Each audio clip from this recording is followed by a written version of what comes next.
مولانا وحید الدین کی آواز ایک بڑی منفرد آواز تھی، ایسی منفرد شاید نہ اس سے پہلے سنی گئی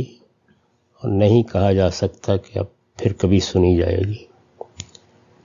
ان کا بہت بڑا کارنامہ، علمی کارنامہ یہ ہے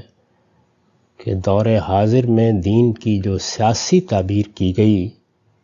انہوں نے خالص علمی سطح پر اس کی غلطی واضح کی۔ ان کی کتاب تعبیر کی غلطی کو پڑھ کر آپ یہ اندازہ کر سکتے ہیں کہ وہ کیسا اعلیٰ درجے کا محققانہ ذوق رکھتے تھے، اور اگر وہ اس طرح کے تحقیقی مباحثی کو اپنا کام بناتے تو کیسی غیر معمولی چیزیں ان کے قلم سے نکل سکتی تھیں۔ لیکن بتدریج انہوں نے تذکیر کو اور مسلمانوں کی عمومی اصلاح کو اپنا موضوع بنا لیا، چنانچہ اس لحاظ سے بھی بڑی بے مثال چیزیں ان کے قلم سے نکلی ہیں۔